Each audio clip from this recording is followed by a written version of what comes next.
भगवान श्री कृष्ण पृथ्वी पर अवतरित होने वाले सबसे महान व्यक्तित्वों में से एक हैं और वे श्री विष्णु के 8वें अवतार के रूप में पूजे जाते हैं। सहस्र कोटि कृष्ण भक्त श्रीमद् भगवद गीता में लिखे गए उनकी अमर वाणी एवं अंतर्दृष्टि का पालन करते हैं, परंतु अल्पसंख्यक भक्त ही इस रहस्य को जानते हैं कि भगवान श्री कृष्ण का हृदय आज भी इस भूलोक में स्पंदित हो रहा है।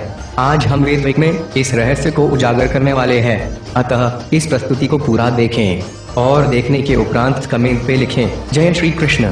अगर आप हमारे चैनल पे नए हैं तो सब्सक्राइब अवश्य कर लें। तो चलिए हम शुरू करते हैं।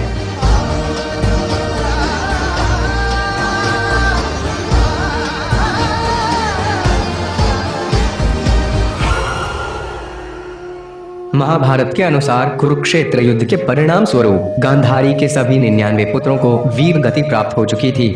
दुर्योधन की मृत्यु से एक रात पहले श्री कृष्ण अपनी संवेदना देने के लिए गांधारी के पास गए। गांधारी ने महसूस किया कि श्री कृष्ण ने जानबूझकर युद्ध का अंत नहीं किया। अगर वह चाहते तो युद्ध टल जाता, परंतु श्री कृष्ण ने पांडवों के द्वारा पूरे कुरुवंश का विनाश कर दिया। क्रोध और दुख की स्थिति में गांधारी ने श्री कृष्ण को शाप दिया कि एक दिन संपूर्ण यदुवंश का नाश हो जाएगा। कृष्ण खुद जानते थे और चाहते थे कि ऐसा ही हो, क्योंकि उन्हें यह ज्ञात था कि यादव बहुत ही अहंकारी और अधर्मी हो गए हैं। इसलिए उन्होंने तथास्तु कहकर महारानी गांधारी के अभिशाप को स्वीकार कर लिया। 36 साल बीत जाने के बाद यादवों के बीच विवाद छिड़ गया और कालांतर में यह विवाद एक हिंसक युद्ध में परिणत हो गया। यादवों ने एक दूसरे को ही मार डाला। इस युद्ध में श्री कृष्ण के सभी पुत्र वीरगति को प्राप्त हुए और यह देखकर शोकाहत श्री कृष्ण सहित भ्राता श्री बलराम ने वन की ओर प्रस्थान किया। श्री कृष्ण के बड़े भाई बलराम जी ने योग का उपयोग करके सह शरीर वैकुंठ चले गए। मन ही मन श्री कृष्ण जानते थे कि क्या होने वाला है। जब वह इस नश्वर देह को त्याग देंगे तो समुद्र द्वारका को निगल जाएगा। इसीलिए शेष कुछ लोगों को इस विनाश के प्रकोप से बचाने के लिए श्री कृष्ण ने अर्जुन को भुलाने के लिए अपने सारथी दारुक को इंद्रप्रस्थ भेज दिया था। अपने भ्राता बलभद्र के सह शरीर वैकुंठ गमन के उपरांत वे एक नीम के वृक्ष के नीचे निद्रासन में समाधिस्थ हो गए। तभी जरा नामक एक शिकारी हिरण का पीछा करते हुए वन में पहुंचा। अचानक उसने दौड़ते हुए हिरण की ओर एक तीर चलाया, लेकिन बाण ने हिरण की जगह श्री कृष्ण के पैर को छेद दिया और उन्हें प्राण घातक रूप से घायल कर दिया। अपनी इस अपराध का अनुभूति करते हुए जरा ने भगवान श्री कृष्ण से दया की भीख मांगी। श्री कृष्ण मुस्कुराए और जरा से कहा, हे जरा, त्रेता युग में तुम बाली थे और मैं मर्यादा पुरुषोत्तम राम था। तुम मेरे द्वारा छल से मारे गए थे। आज तुमने मुझे इस कर्म ऋण से मुक्त कर दिया है। तुम्हें इसके लिए शोकाहत होने की आवश्यकता नहीं है। तुमने कोई अपराध नहीं किया है, क्योंकि इस दुनिया में सभी कार्य मेरे द्वारा नियंत्रित होता है और आज मेरे ही इच्छा से यह घटना घटी है। अब तुम सभी नश्वर ऋण और कर्तव्यों से मुक्त हो गए हो। यह कहकर प्रभु श्री कृष्ण ने अपने शरीर को त्याग दिया।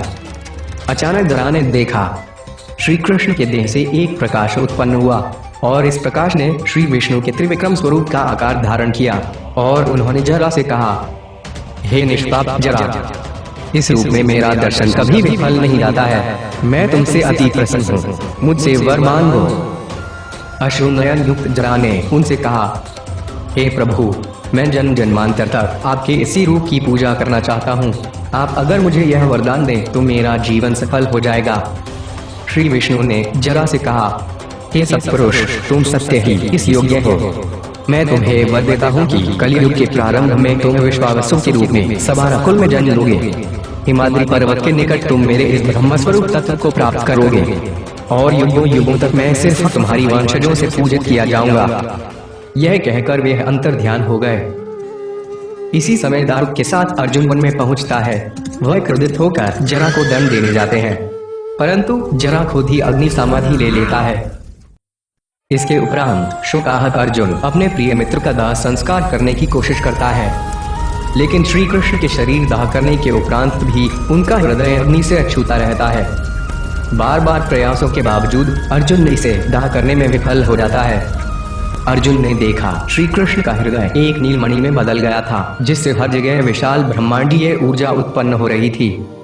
इस वस्तु की चमक से अर्जुन के आंखें अंधी हो रही थीं। पुराणों में इस नीलमणि को इंद्रनीला या नीलमाधव के नाम से संबोधित किया गया है। अचानक चारों ओर एक दिव्य आकाशवाणी गूंजती है। हे पार्थ, यह मेरा ही ब्रह्मतत्व है। यह ब्रह्म पदार्थ है जो वास्तव में अविनाशी है। तुम इसे एक लाल कपड़े से लपेटकर दंडकारण्य में ले जाओ और इसे नदी में विसर्जित कर दो। यही मेरा आदेश है। अर्जुन ने ठीक वैसा ही किया। वो नीलामणि को लेकर दंडकारण्य गए और उसे नदी में विसर्जित करने के बाद उन्होंने गया जाकर अपने परम मित्र का श्राद्ध कर्म संपन्न किया। आज यह नदी शिवनाथ नदी के नाम से जाना जाता है, जो महानदी का प्रमुख स्रोत है, और यह स्थान अनुमानिक रूप से मनोहरा छत्तीसगढ़ के आसपास स्थित है।